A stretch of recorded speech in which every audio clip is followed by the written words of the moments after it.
Welcome to Coleman Report Live. I'm Bob Coleman. We're talking Main Street and the small business lenders who help it grow, maybe to help it survive. I think we need to change our tagline, John. John Riossi, American Baker. John with Thursdays. Thank you so much for joining us, John. Thank you. Thank you for having me, Bob. It's always good to be here. Yeah. Well, let's start with you. Anything going on in Washington? Well, these are the real dog days of summer, so yes, probably always less than usual going on right now. And then when things are deadlocked, there's nothing going on. Just the continuing deadlock over the next stimulus package. When are they due to go in recess? I didn't hear that.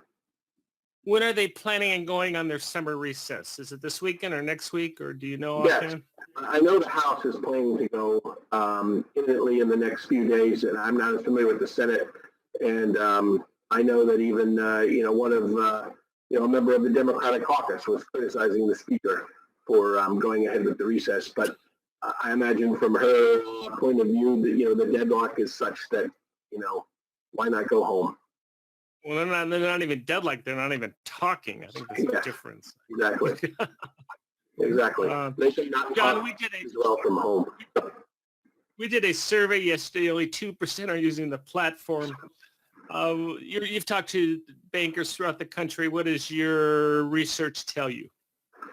My research indicated exactly that. We published a story Monday. We wanted to, have something to mark the first day of the platform opening, and it was striking. The first day of PPP, when it opened April 3rd, was a mad rush.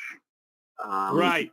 A mad rush, and the system crashed, and it was chaos. And I don't know if there's a 180-degree opposite of that, but that's what seems to be happening with the forgiveness portal. Everyone is waiting. Right. Well, was it your quote that said J.P. Morgan was going to wait until the end of? That was you. Because you Wells Fargo, J.P. Morgan. What are their dates, John? Well, Wells Fargo I didn't speak to, but J.P. Morgan I did, and they are. They didn't give me an exact date, but it's going to be about a month. They're planning to begin submitting applications in September, and they didn't link that to any expectation or desire, with regard to forgiveness. But on the other hand, they didn't, discount that either, and they said they're pushing for and supporting forgiveness. So, one can infer that that's what they're hoping for, is that, in these next 4 weeks, there's some sort of resolution. Great. We love your questions, Russ. I got your question on the lawsuit and the class action lawsuits on PPP fees. I've yet to research that, but I will get to that shortly. It's a great question. I want to make sure we get accurate information. All right, have you followed that at all, John? You know what I'm talking about? I do know what you're talking about. We have followed it as a paper, but I have followed it less as a reporter. But I haven't followed it at all. Yeah. Third party sort of loan agents. Yeah. Well, we won't speculate. I've been 0 for what on speculation. I said this is going to be resolved last Friday. John said, no. It's going to be resolved, but after Labor Day. I said, nah, SBA will never do that. John, I think you were right, and I was wrong. Well, I hope it doesn't go as long as Labor Day, but it's looking like that. Yeah. Let's see, Joseph, go back one. This is her newsletter. It's getting a lot of traction. If you want to order it for you and your staff, just send an email to joseph@colemanreport.com, and we'll take care of all the paperwork on that. And, of course, we have our upcoming Coleman webinar next week on 159, and make sure we're packaging PPPs. We're doing that correctly. Let's go to our poll question. This is one. I don't know if you're following this story at all. But a number of states and cities, John, are offering additional stimulus to small business, to Main Street in their neck of the woods. So is that something that you're aware of? Is it being offered in your footprint? And it's something I'm aware of. I don't know that it's being offered here, where I am in Virginia. But the interesting thing, as you indicated, is it's not just on a state level. It's a lot of times on a local level, cities. Right. So. Oh, well, that's interesting. We'll follow up on that. I think that's fascinating. And obviously the story I'm looking at is from New Mexico. And a lot of, as you said, a lot of cities are doing that. And that's a story that we'll follow. We'll get more information on next week. Number 2.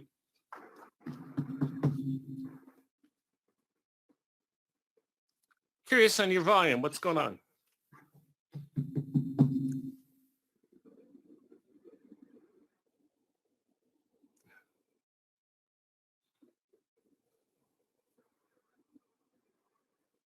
Those surprise you, John? Same as last year, 17, greater 25, less 58. A little bit with the greater. I looked at the numbers the other day on Monday, the most recent report, and now here I'm speaking about conventional 7A lending and 504 lending, and I was a little bit surprised at how well it's held up. I think the number for 7A was in excess of 16 billion, which was running certainly less than last fiscal year. Which makes sense. Still about 75% of what it was, and the 504 lending is actually substantially more. That's the interest rates, but I'm surprised at how well regular 7A is held up. Yeah. And I'm curious to see what's going to happen with $5 million loans. So you have a lot more small businesses now exposed to SBA's lending programs. You have a lot more institutions who did the PPP, so now they're exposed. And I'm just curious on, obviously we can't answer that today, but down the road, if that gives a positive experience for both borrower and lender and how that's going to affect supply and demand of the program. So that's interesting. Finally, the softball question. Who do you believe, John or I?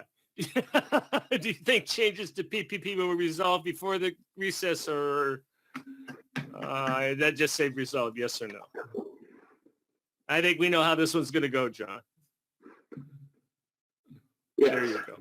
There are 8% of very optimistic people. Well, I got 8% of the vote. You got 87%. Yeah. So. Talk a little bit more about your reporting takeaway for our lenders, John. Well, I think this, fits right into what you were talking about, the poll numbers that you had yesterday. It's just that banks are waiting. They don't.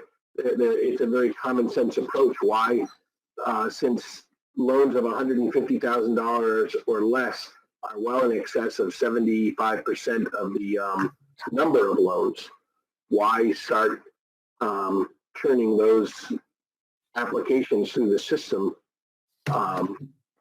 if they're going to be automatically forgiven? Did they say that, Holtmeyer and Monson, very good. Hey guys, How you doing? I haven't talked to you guys in a while. Did they say, are they waiting because they're waiting for additional guidance? Are they just, what is the main reason they're waiting? Well, I think Holtmeyer and Monson, did say that they're waiting on guidance. They'd like to know what's going to happen. When I talked to First Choice, the CEO and the executives there, they're taking sort of a bifurcated approach. They have some lenders that really want to get forgiveness over with, and they're really eager to get this done. So all right, what am I missing? But not with others. What am I missing? Why is it important for borrowers to get this done now as opposed to a month from now? Is it just to clean it up? I mean, am I missing something on why we want to do it sooner? No, you're not. I think it would be a personal choice for those borrowers, because right now there's no impetus. They have plenty of time still before they'd be required to make payments or anything else. But it's just their personal desire to get that. Fair enough. I was just curious if I missed something on that. Yeah. Great. Let's see. I got some questions.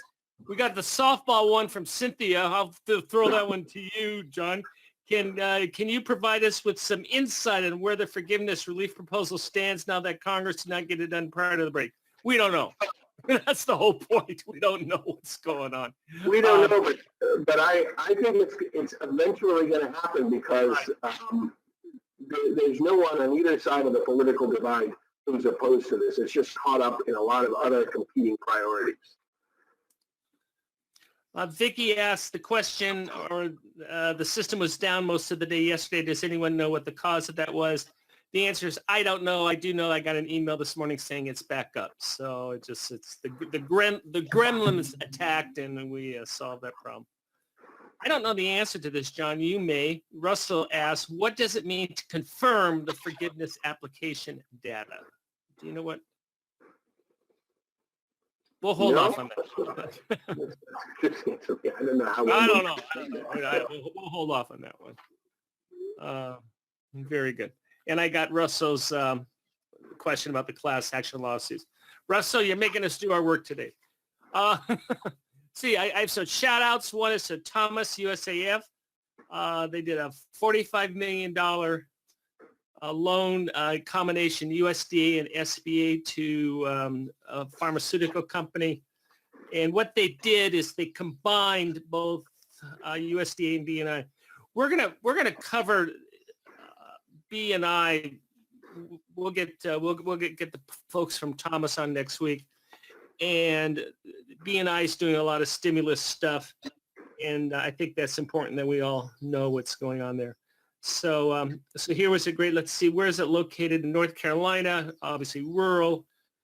And they did very, very well. So congratulations to them.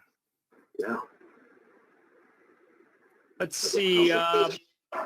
Regional centers, our friends over in Long Beach American Lending Center. Congratulations. They were named to Inc.'s 5,000 list of fastest growing private companies. They were a lot of EB5, working a lot in the Chinese market. And I mean, that's to work through all those regulations. And I know the industry has somewhat of a bad reputation. These guys are the real thing. They did a very good job. So congratulations to our friends over in Long Beach. Finally, I don't know if you had a chance to look at this, John. They were talking about the analysis of PP borrowers who returned the funds. What happened? Why I think we know. I'll let you address it. Why did SBA go after some of these publicly traded companies and some of these larger companies say, hey, we want the money back? Well, it's, for them, it's got a little bit into a political and reputational issue. As one of the bankers I've talked to has said again and again, this was emergency legislation. That's the term he used.